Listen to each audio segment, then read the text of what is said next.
Today I'm going to show you how to replace the physical home button on your iPhone 5, not the flex cable, but the actual button. Although using this video, you can also change out the flex cable if you have a defective home button. So you can see I had my stabilizer here. This is a suction cup that I use to hold the LCD in place. We have our two pentalobe screws on the bottom of the phone, and the reason I put that orange thing over on the side is because when we open up the phone, we don't want to have any of the weight from the LCD resting on the flex cable, so we're going to prop this up here. You'll see shortly. The tricky thing about this is you want to be very careful when you're prying down here at the bottom. As I mentioned, suction cups rarely work as far as opening the phone, so you're going to actually go underneath the glass with your very thin pry tool very carefully. Whenever you're working with metal on glass, you want to make sure you don't put too much stress on it. And once you get this opened up just a little bit, we're going to switch over to a soft pry tool. And you'll see here in a moment, this one kind of slipped and it likes to close back up. So you have to kind of hold it propped open for a second. And then once you get your other pry tool in here, we'll just kind of work our way down the sides. Make sure you're getting underneath the entire plastic frame in between the metal housing and the LCD frame. Otherwise, that will actually split right between the glass and the plastic that goes around the outside.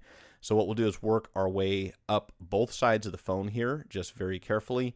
And again, don't pull too hard. We're just going to kind of open it up from the bottom to the top, and then you'll see that it's resting over there on that little suction cup, because until we remove the flex cables, we don't want to have it hanging by that. Down here we have two screws that hold the battery terminal in. So this little metal plate we are going to remove in order to disconnect the battery. You don't necessarily have to do this, but I do recommend anytime you're taking out an LCD and just go ahead and release this pop connector. It's a good idea to disconnect the battery first, just in case. Up here we have three additional screws that hold the plate in, which covers the LCD digitizer and front-facing camera connectors. So we'll take these three out. You'll notice that the one on the top left-hand corner of the phone that we're looking at, it is not magnetic, so it went flying across the mat here, so you're gonna have to keep an eye out for that. It will not stick to your screwdriver. The plate kind of slides down towards the battery and will release, and inside we'll have three pop connectors. You'll notice one of mine is missing the padding from the back side for whatever reasons. Probably got in a hurry when I put this in. In any case, if you release these three connectors, they just lift straight off of the board, and we'll set the housing aside for now. And on the inside, you'll see we have two screws that hold this metallic plate behind the button, and then you also will have adhesive underneath those gold connectors. So once these two screws come out, don't go too far ahead. You want to make sure that you do release that flex cable from the glass the frame rather, because if you don't, you will tear it. So I like to put a little bit of heat on here. You'll also notice that my home buttons comes out relatively easy. That's because it has been removed before. You may have to use additional heat, and be very careful when you pull the button out, because you don't want to ruin that rubber gasket that's underneath it. You'll see here I'm going underneath just enough to get this disconnected, because there is some adhesive holding that on.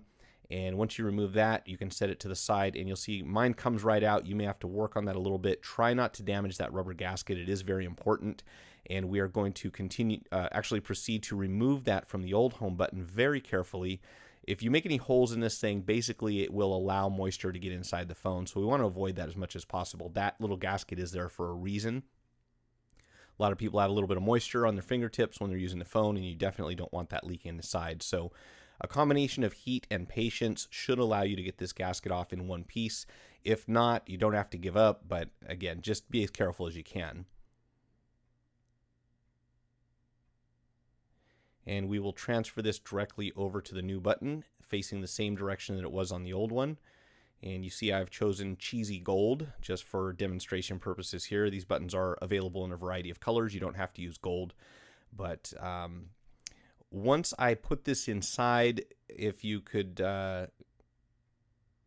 you'll want to check basically on your button, make sure it's not spinning around. If it does, if it changes position, it's kind of annoying, because you'll see a little square in the center doesn't stay straight.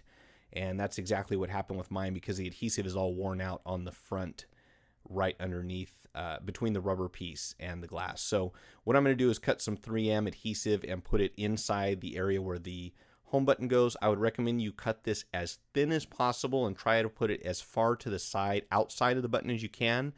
What I'm doing here is going to work, but it is going to impede the movement of the button slightly. So you kind of want to avoid getting the adhesive on the button itself. This is mainly meant to be attached to the rubber gasket, but I am not really that concerned with it, honestly. This is my phone. It's not really a big deal. The button will move. It will function properly. It just won't feel exactly the way your button did when you first got your phone. So if that bothers you at all, cut these strips very thin. Make sure they only go around the very outside edge of this area. Otherwise, you'll definitely notice a difference when you're clicking on it.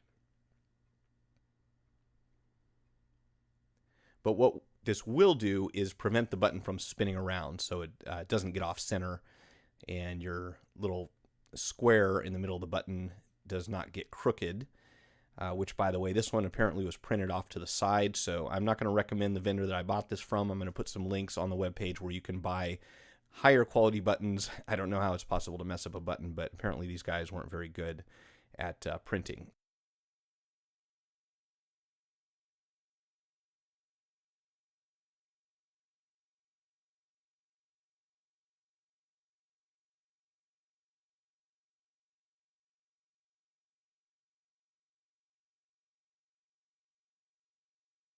I'm going to click on it here just to make sure it does spring back.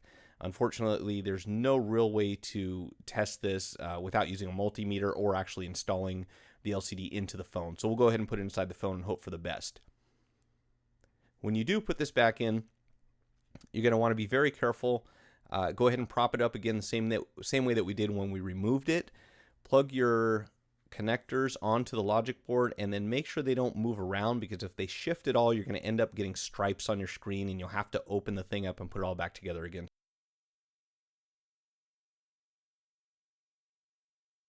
If at the end of this repair you have vertical, horizontal, or both types of lines going across your screen, you will have to disconnect the LCD and the touchscreen from the logic board, plug them back in, and usually that will fix the problem, so don't panic if you see that.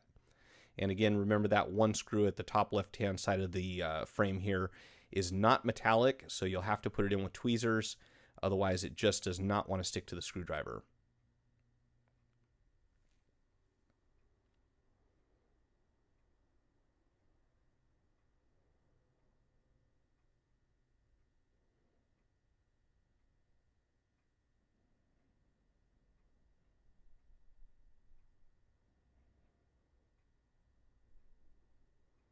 And over here on the top of the phone, you're going to notice that there are 3 tabs, and you want to make sure these tabs tuck in under the top half of the frame, and once you have them in position, make sure you keep that tucked in, and then just very slowly work your way around the edge of the glass. Don't push too hard, especially in the areas near the LCD, and make sure this all sits together flush. Once it does, we'll power it up, and I'm going to speed up the video here just a little bit because this thing takes forever to turn on, and it's not even on 7.0 yet. But when it does finally power up, we should be able to test the home button. Just hit your lock until the screen shuts off. Click on the home button, make sure it's functioning, and it looks like we are good to go.